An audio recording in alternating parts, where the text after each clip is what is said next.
The Real McCoys, starring Walter Brennan, created by Irving Pincus. Want you to meet the family known as the Real McCoys. That's Grandpappy Amos, the head of the clan. He roars like a lion, but he's gentle as a lamb. And now here's Luke, who beams with joy since he made Kate Mrs. Luke McCoy. From West Virginia they came to stay in sunny California. Oh, Grandpappy Amos and the girls and the boys of the family known as the Real McCoys.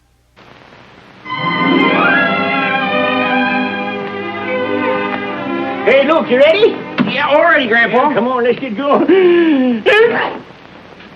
All right, Grandpa, you think it's a good idea to go bowling with that cold? I don't think it's much of a cold. I think it's just a tickly nose, that's all. Come on, I've been waiting for Sandy to go around here so he can get down in them alleys and have some fun. Hey, bye, Kate. We're going. Oh, wait a minute, Luke. We're going with you. I thought it was just us men. Oh, we're not going bowling, Grandpa. We want to stop off and welcome the Nugents. Go on out the car. Who's the Nugents? Well, you know, Grandpa, the new doctor moved in down the road. It's only fitting as neighbors we should pay our respects. I ain't paying no respects to no doctor. Grandpa, you should see him. Let him tend to that cold of yours instead of going bowling. Women and doctors. All that's trying to make a man think he's got something so they can take away some of his enjoyment. Grandpa, don't start on doctors again, all right? Now, look, you know what I think about doctors. You know, I never went to no doctor. My father never went to no doctor, and his father before him never went to no doctor. And they lived to the ripe old age of 96. All except Uncle Eve Hackett, and you know what happened to him. After he went to wheeling, he went to going to doctors and like that, and he was only 84. It was pitiful, that's what it was, pitiful. All right, Grandpa. Now, don't take long. It's on our way. Better hurry up, Kate. I'll get the car started. I'll go get the cake. Cake? Well, yes. I baked a nice angel food cake for the doctor and his missus. That's what you wanted all them eggs for? That's right. Well, I wished I'd have known that. I wouldn't have begged them poor little hens. All that straining and just for a doctor.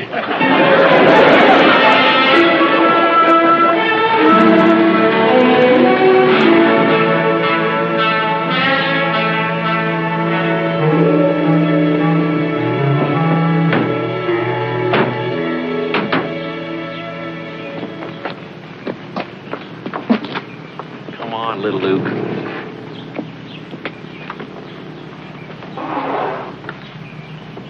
Well, hello. Howdy. Come in. Howdy.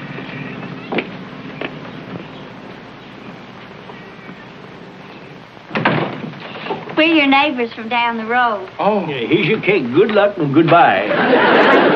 We haven't even introduced ourselves yet. We're the McCoys. This is Grandpa Amos, and I'm Mrs. McCoy. My husband Luke and his brother and sister little Luke and Hassie. Well, I'm very pleased to meet you. Won't you come in the study? Why, thank you. What do you want to go in there for? You done given the cake. Oh, we'd love to come Right in. this way. We're looking forward to meeting Mrs. Nugent. Oh, I'm afraid I'll have to disappoint you. My wife isn't due to arrive for several days. Well, that's a shame. Then you won't be needing all that cake then. What's the matter? I'll just... Sounds like you're coming down with a cold there, Mr. McCoy. No, this ain't the doctrine kind of a cold. It's business you're after. You better go out looking for it yourself. I guess that's pretty good advice for a new doctor. Well, if you'll excuse me, I'll put this in the kitchen. Sure seems young to be a doctor, though. Yeah, them young'uns, they're the worst kind. Fresh out of school, just itching to try out all them new diseases. Sure is some car, Doctor. That ought to win me many a race with the stork. Some doctor still believes in the stork.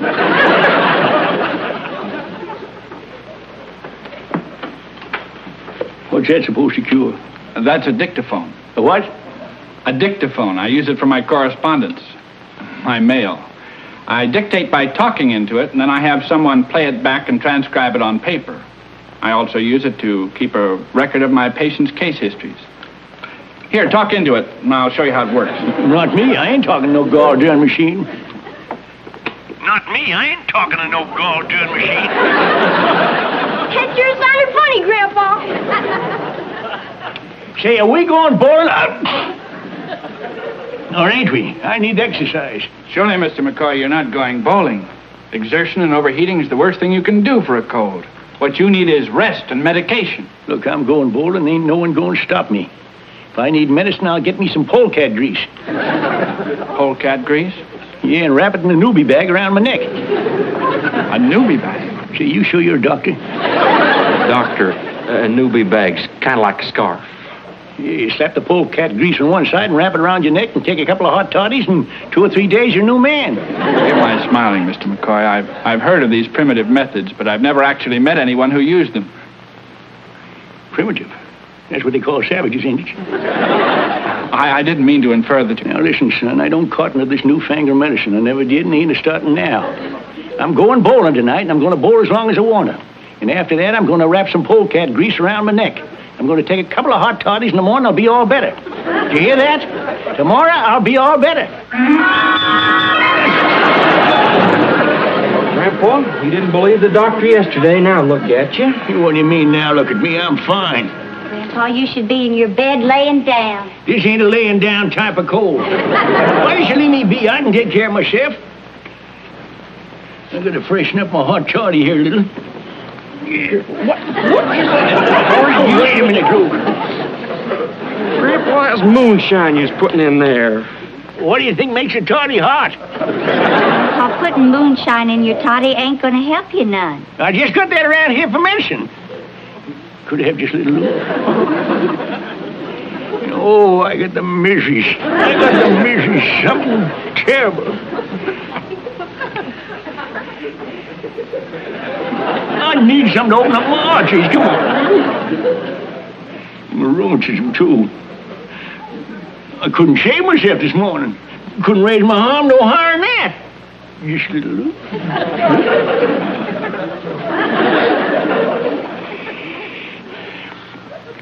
And that ain't the worst. My leg. I can't bend my knee. Oh, look.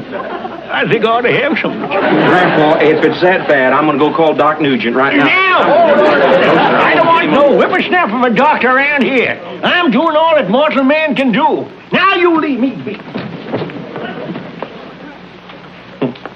Lee, what are we going to do? Oh, it's no use, sugar. You heard him. When it comes to seeing a doctor, Grandpa's tougher than a bride's first meatloaf. Nothing personal.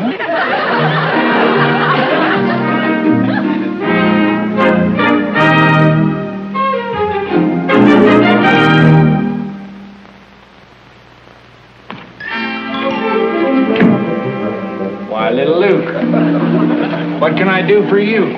I need some medical advice, Doc. I see. Take a spill, hurt your leg? Worse than that, Doc. Ain't only my leg, it's all over. God, the misery's something fierce. Taking any medicine? A hot toddy and moonshine. Moonshine? Yeah, to open up the arteries and quiet down the rheumatism. You, rheumatism? Yeah, flared up so this morning, couldn't even raise my arm. What kind of medicine should I take, Doctor? Well, we'll see. First, I want to hear more about this rheumatism. Oh, it's a terrible agony in this leg of mine. I can't even bend the knee. That's too bad. How high could you bend it before? Way up to... All right, young man, what's this all about? It's Grandpa, Doc. He's powerful sick, and I just want to know what we can do for him. Sounds to me like I ought to go over and take a look at your grandfather. Oh, please don't.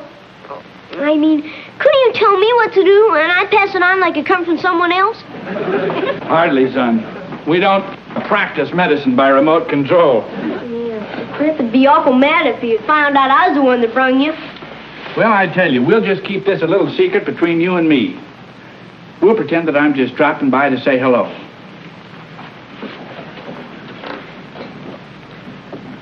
Can I ask you a question, Doc? Certainly. What is it? Well, if Grandpa does find out it was me, you got a good pill to cure spanking pain? I think so.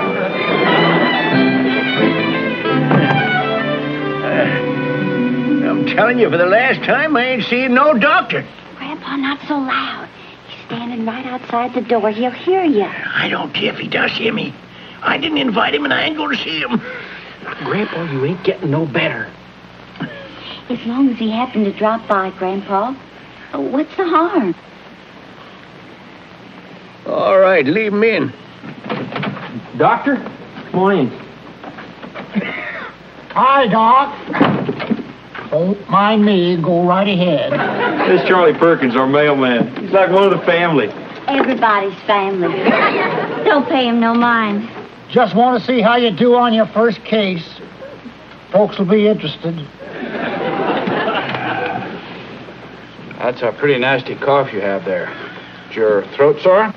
Grandpa, the doctor was nice enough to come. The least you can do is answer him. If he's a doctor, leave him find out what's the matter with me. You never hear of it asking a horse a lot of questions. Doctor, the cold seems to have settled in his leg.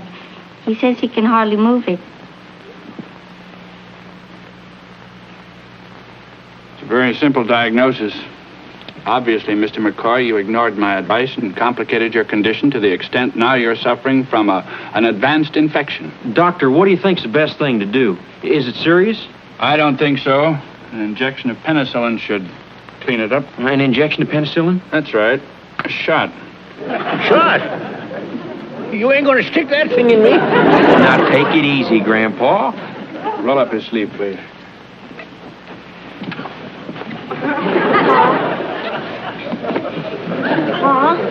Kate, I'll never forgive you for this. See, he was right. That didn't hurt hardly at all. Of course not. That was just the cotton. Now,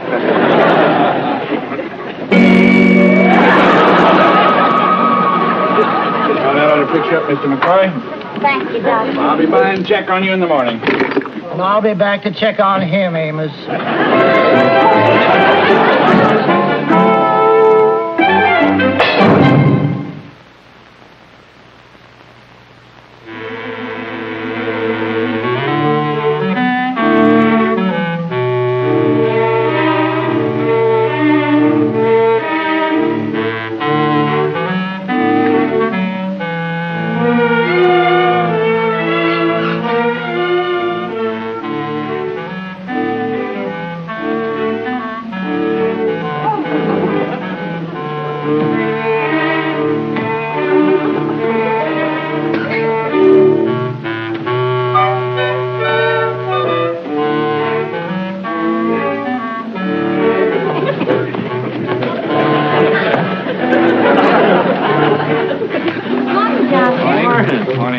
Morning, Charlie. Better check this gas bill.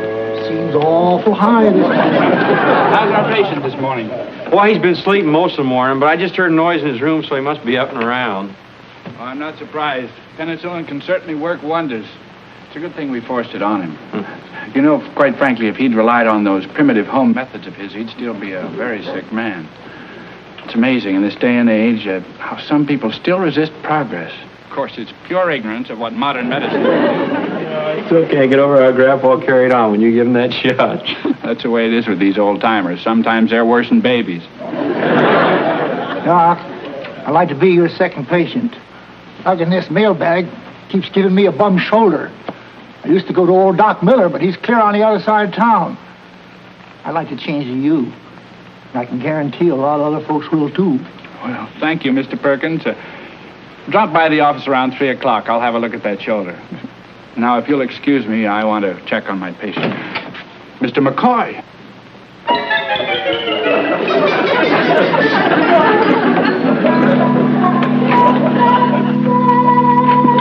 I expected by this morning you'd be up and kicking. The only thing I'll be kicking is the bucket. I'm going downhill ever since you stuck me with that medicine. Your fever's gone. Congestion in your chest is gone. Next thing, I'll be gone. Pulse is normal. Your coloring's fine. Frankly, Mr. McCoy, I'm puzzled. You're improved in every way. You call me improved when I can't move my leg? The medication I gave you couldn't possibly cause complications such as this. Why, that leg should be completely better. The leg is stiff as a hoe handle. Mr. McCoy, are you sure that you can't use that leg?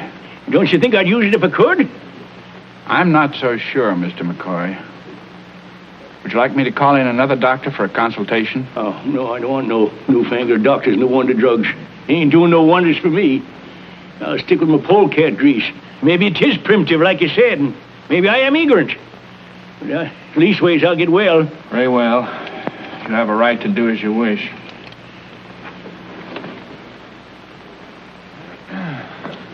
I'm sorry. So are we, Doctor. Doc, about that appointment of 3 o'clock, I just happen to remember that a cousin of mine coming in on the 2:10, and I'll be kind of busy today showing the town. Well, you understand how it is. Yeah. I understand how it is. Consider the appointment canceled.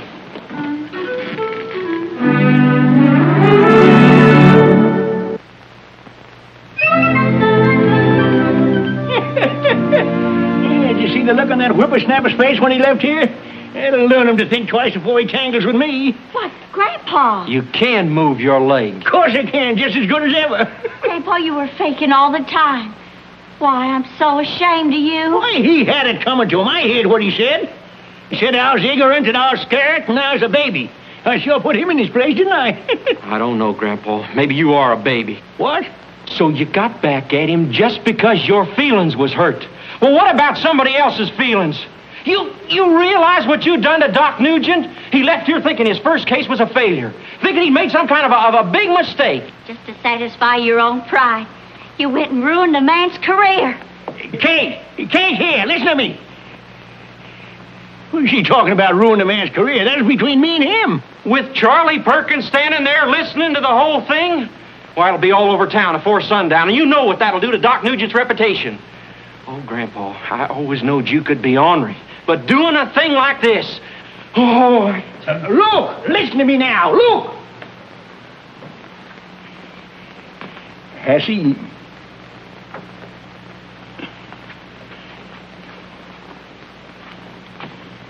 Well,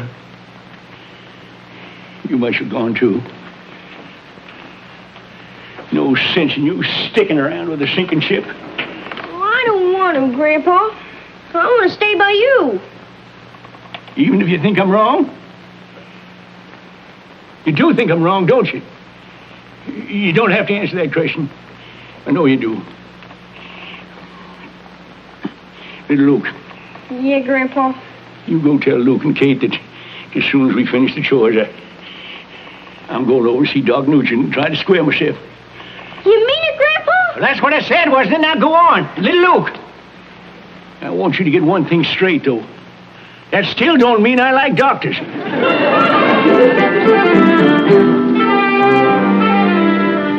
Poor Grandpa. Think we should have went in with him while he apologized? I think it only made him more nervous. Everything all right, Grandpa? Yeah, I got it off in my chest. Like they say, confession's good for the soul. Now we gotta find that knot-headed mailman and fix the damage he done around town about Doc.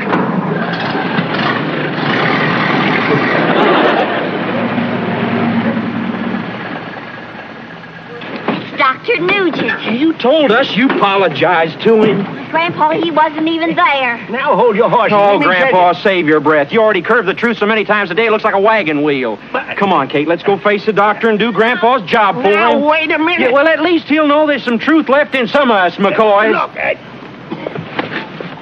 but you don't understand.